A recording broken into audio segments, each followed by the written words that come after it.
Hello everyone, welcome to CodeMeraki. In this video we are going to learn how to check whether the given number is an Armstrong number or not. An Armstrong number is a number that is equal to the sum of its own digit, each raised to the power of the number of digits. Armstrong number is also called narcissistic number.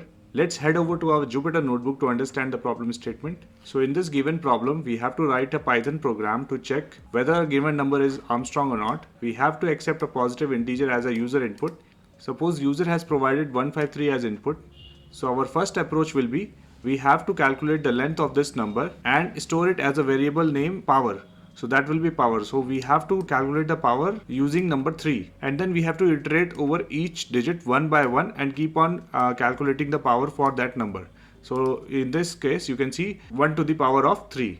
Similarly, the next number 5 to the power of 3, then 3 to the power of 3. In the end we have to sum all these three, and if the number is same 153 which was entered by the user, that means this is an Armstrong number. Let's go ahead and see how to write the program for this one. First, I will show you the easiest and the most Pythonic way of writing the program. I am going to define a function with the name isArmstrong.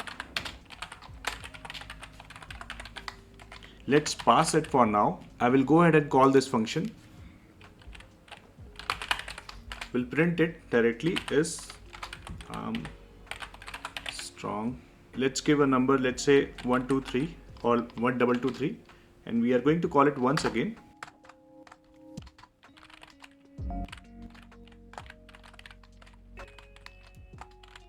So here we are expecting it should give false.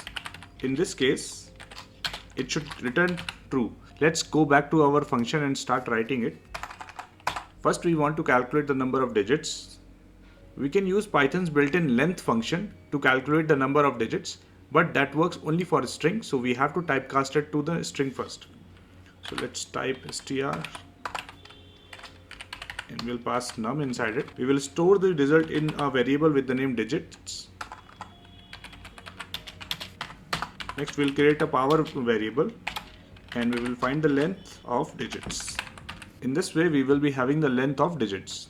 Next we are going to use our sum function and we'll pass the int d, and we will take out the power of this one, and now we are going to start a loop on d for d in digits. We are going to store this inside a variable named, let's say, total.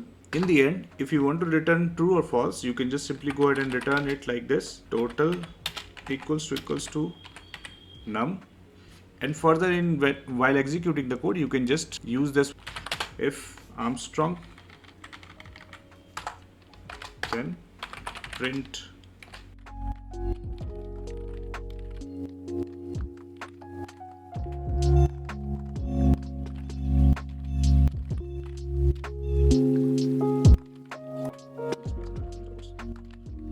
So that's how you can do it. If I will just comment this one and run it, you can see that I am getting, it's not an Armstrong number. If I will enter some Armstrong number, let's say 153, I will get, okay, I am getting false here. I'm sorry for that. I need to return total here. Okay, some syntax error is there. Okay, for, alright, so you can see that I am getting an output as is an Armstrong number. In case it's not an Armstrong number, I will just get a message not an Armstrong number. So this was the most Pythonic way of doing this thing. But if you are appearing into an interview, interviewer might not accept this answer. They want to see what's happening inside the hood. So we will go ahead and write the logic behind it. In the next function that we are going to write is an optimized version of this one which we have used here. And it is going to be a little bit faster because here we are not using the str built-in function, which is a little bit slow. Let's define our function with the name is Armstrong optimized. This will accept n as an user input or argument. First we have to find the number of digits.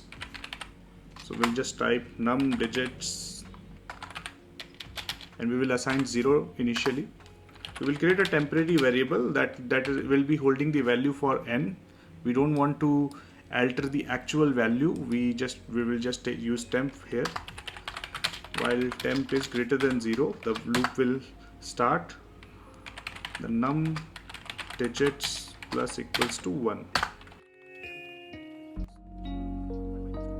So in this way, now we will be having the number of digits. So for example, user has provided 1, 2, 3 here. So we will be having three stored in this variable. Earlier we were using the length function to calculate this information. Now next step is we have to compute the sum of powered digits. Now we have to go digit by digit. We have to create total. That will be the output we are printing or returning. We have to reassign the value of temp to n, just to make sure that if any alteration happens here in the temp value, it will be reset here. Now we will start the loop while temp is greater than 0, and we will start finding the digits, or this you can call as a remainder also. So temp mod 10, this will give me 1 by 1 digit. So let's suppose I had 153. So in the first iteration I will get 1 here. Next we have to do is total plus equals to, we are using the pow function that is used to find out the power, comma, num digits. In the end we will be just removing the last value. Now in the end we will be just returning total equals to n. This will return true or false. Now let's go ahead and run this cell first and then this one. So since the number is not an Armstrong number, that's why we are getting a message not an Armstrong number. Let's make it Armstrong and then run. Now you can see I am getting a message is an Armstrong number. So in this way we have learned how to check whether the number is an Armstrong number or not. I hope this video was helpful to you. If it was, please do like the video, subscribe to my channel, also hit the bell icon for more updates. Thank you for watching. Have a great day.